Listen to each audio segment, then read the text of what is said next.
Rizal and Education Introduction. Ako po si Argeline Pinyan. So, alam nating marami ang sinulat ni Rizal and in his work is consistent niyang sinabi kung gaano kahalaga ang edukasyon. Dahil para kay Rizal, ang edukasyon ang isa sa pinaka-importante sa lahat.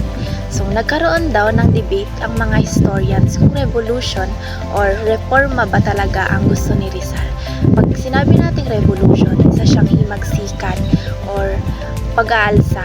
Ginagawa ito ng taong bayan para tutulan ang kasalukuyang namumuno at madalas isa marahas na pamamaraan ito ginagawa.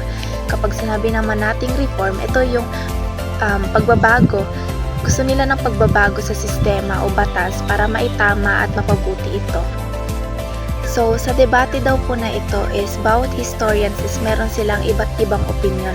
Pero bandang huli is nagkasundo ang lahat sa isang bagay. Iyon ay ang education was Rizal's top priority. Noong nasa Spain si Rizal is nag-participate siya sa propaganda movement hanggang sa napunta siya sa dapitan kung saan nagtayo siya ng sariling school. Hanggang sa huling sandali niya sa Fort Santiago ay ang edukasyon ang palaging pinopromote ni Rizal. Niniwala si Rizal na hindi sapat ang tapang para maging malaya ang isang bansa. Kinakailangan daw na mayroon tayong talino o kaalaman na makukuha natin sa pamamagitan ng edukasyon. So, ang goal po sa lesson po na ito ay para i-encourage tayong mga estudyante na tularan si Rizal, na i-prioritize natin yung pag-aaral natin na makakatulong para sa pag-unlad ng bansa natin. Hey everyone, my name is Jelamy Amila. Rules of debate. Pagpili ng hurado o maaaring mag-imbita ang grupo ng ibang teacher o estudyante para maging hurado. Sila ang magdedesisyon kung sino ang mananalo base sa mga itinakdang criteria. Pangalawa, 3 round ng pagsasalita. Bawat grupo ay may 3 rounds para magpahayag. Unang 2 rounds, tig 5 minuto bawat isa. Huling round, 3 minuto pagkatapos ng bawat round. May 3 minutong pahinga para makapag-usap ang grupo at maihanda ang kanilang sagot at dagdag na ideya. Pangatlo, unang magsasalita ang affirmative side sa unang round, ang kinatawan ng panig na sumang-ayon, ang unang magbibigay ng kanilang pangunahing argumento. Ang unang rebuttal ng negative side. Sa ikalawang round, ang panig ng negative o ang sumasangalungat sa paksa ang unang magbibigay ng kanilang mga kontra-argumento laban sa mga sinabi ng kabilang panig. Number 5, huling round para sa affirmative side. Sa pinakang huling round, ang panig ng affirmative o ang sumasang-ayon sa paksa ang magbibigay ng kanilang huling rebuttal at ang kabuuan ng kanilang mga huling punto o konklusyon. Number 6. Paggamit ng katotohanan at kagandahang asal. Dapat nakabase sa katotohanan ang lahat ng argumento. Kaya, kailangan magtulungan ang lahat ng miyembro sa pagsasaliksik. Ipinagbabawal ang ad hominem o pag-atake sa pagkatao ng kalaban sa halip na sa kanilang argumento upang mapanatili ang isang maayos at malusog na diskusyon. Ang edukasyon bilang pangunahing tema ni Rizal. Ang pagtuturo sa mga Pilipino ay isa sa mga pinakamahalagang paksa sa mga politiko na sulatin ni Rizal. Naniniwala siya na ang karunungan ay susi sa pag-unlad ng bayan. Pagbabago ng pananaw mula Noli tungo sa Elfili. Makikita ang ebolusyon ng kaisipan ni Rizal tungkol sa edukasyon sa pamagitan ng kanyang mga pangunahing utauhan. Sa Noli Me Tangere, ang karakter na si Crisostomo Ibarra ay nagdanais na magpatayo ng paaralan para sa kanyang mga kababayan bilang paraan ng pagtulong sa bansa. Sa El Filibusterismo, nagbago ang anyo ni Ibarra bilang si Simon. Dito, binigyan diin niya na hindi sapat ang simpleng edukasyon lamang sa naging radikal at proactive ang kanyang pananaw dahil sa kanyang hangarin maghihiganti at magpalaya ng bansa. Ang debate ni Simon at Basilio sa Kabanata 7. Sa isang mahalagang bahagi ng nobela, nagkaroon ng pagtatalo ang dalawang tungkol sa tungkulin ng kabataan. Ang pananaw ni Basilio para sa kanya sapat na ang maging isang mahusay na manggagamot na nagpapagaling ng mga pisikal na karamdaman ng tao. Pananaw ni Simon. Sinalungat ito ni Simon at sinabing dapat ding gamutin ang social illness o ang mga sakit ng lipunan, hindi lamang ang pisikal na sakit. Ang tunay na hangarin ni Rizal sa huli, nais ipakita ni Rizal na ang mga estudyante at professional ay hindi dapat nananatili lamang sa loob ng kanilang mga opisina o klinika. Nais niyang maging aktibo sila sa mga usapin tungkol sa kalagayan ng nasyon. Makilahok sila sa pagtugon sa mga isyong panlipunan. Buo ng isang lipunan binubuo ng mga edukado at aktibong mamamayan. Education in Rizal's work. Noong 1892, bumalik siya sa Pilipinas at itinatag ang La Liga Pilipina. Isa sa mga layunin nito ay palaganapin ang edukasyon, agrikultura at kalakalan para umunlad ang bansa. Kahit na limitado ang karapatan ng kababaihan noon, naniniwala si Rizal na ang edukasyon ang susi sa kanilang pag-unlad at pagpapalakas. Para sa kanya, mahalaga ang pag-aaral upang magkaroon ng kakayahan ang mga tao, lalo na ang kababaihan na makibahagi sa lipunan kahit nasa ilalim ng kolonyal at patriarkal na sistema. Habang nasa dapitan, inilaan ni Rizal ang kanyang oras para sa edukasyon ng mga bata. Nagtayo siya ng paaralan at siya mismo ang nagturo.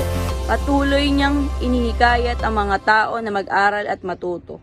Bilang tiyuhin, tinuruan din niya ang kanyang mga pamangkin ng kahalagahan ng pagbabasa.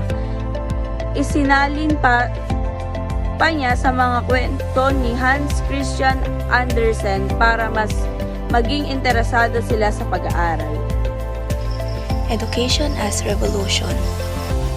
Para kay Rizal, nakikita niya ang education hindi lang para makakuha ng isang diploma. It was a means to an end. Ibig sabihin ng means to an end is, ito yung actions na ginagawa para ma-achieve natin yung isang goals.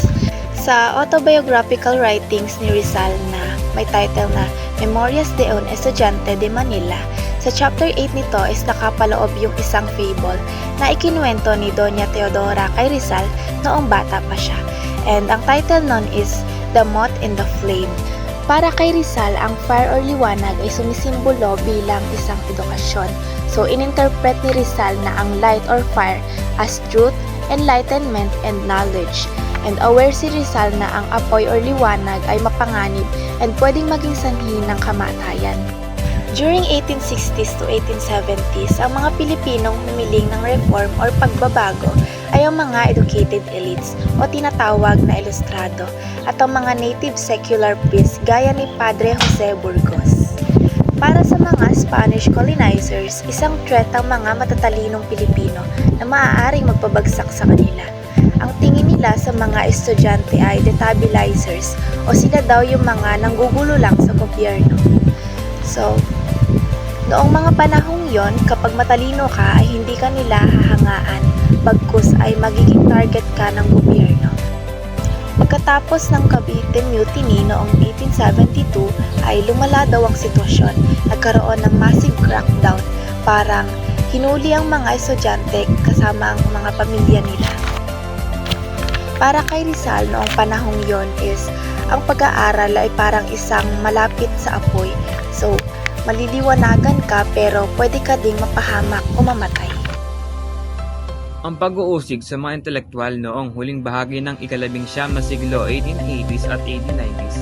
Ang mga edukadong Pilipino intelektual ay tinuturing ng pamahalaang kolonyal ng mga destabilizer o banta sa katatagan ng gobyerno. Ito ay lalong tumindi sa panahon ng propaganda movement sa Europeya, kung saan aktibong humihingi ng reforma ang mga Pilipino. Si Jose Rizal bilang pangunahing target dahil sa kanyang mahalagang papel sa kilusan series. Jose Rizal ang naging pangunahing target ng mga Kastila. Humantong ang pag-uusig na ito sa kanyang pagbitay noong Disyembre 31, 1896. Bagamat sa kasaysayan ang opisyal na petsa ay Disyembre 30. Ang pananaw ni Rizal, sa kabila ng mga paghihirap at paghanganib, nananatili ang paniniwala ni Rizal sa kanyang adhikain ayon sa kanyang mga tala. Ang landas patungo sa kalinawagan o edukasyon ay sadyang mahirap. Gayunpaman, binigyang diin niya na ang bawat sakripisyo ay sulit at may halaga para sa bayan. Education as Revolution. Sa nobelang El Filibusterismo, ipinakita ni Jose Rizal ang edukasyon ay parang apoy. Maaari itong gamitin para sa pagbabago. Si Simeon ay nagplano ng isang marahas na revolusyon gamit ang isang lamparang may bomba.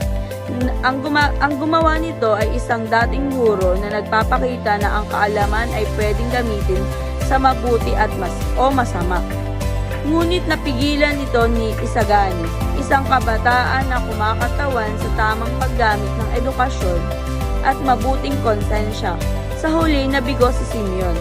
Sa huling bahagi, sinabi ni Padre Florentino na ang tunay na revolusyon ay dapat ginagawa para sa makatarungan at mas mataas na layunin, hindi lang paghihiganti. Rizal and Education. Narinig or nabasa naman natin na si Rizal ay isang revolusyonaryo. Pero para kay Rizal, ang tunay daw na revolusyon ay hindi dapat nagsisimula o ginagamitan ng baril o dahas, kundi sa pamamagitan ng edukasyon or talas ng isipan. So, he viewed education as revolutionary dahil ito ang susi para lumaya tayo sa dilim at kamangmangan or tinatawag na ignorance. At sinabi ni Rizal na ang edukasyon ay parang pang-alis mula sa pagkakagapos. Kapag educated ka, hindi ka basta-basta maloloko o makokontrol ng iba. Hindi din daw sapat na matalino ka lang. A free mind must be aware of social issues. Kung hindi ka aware or wala kang pakialam sa paligid or society na mayroon ka, hindi ka totoong free o edukado sa mata ni Rizal. And education should be lead to actions. Dapat active daw tayo na makilahok para baguhin ang society natin for the better.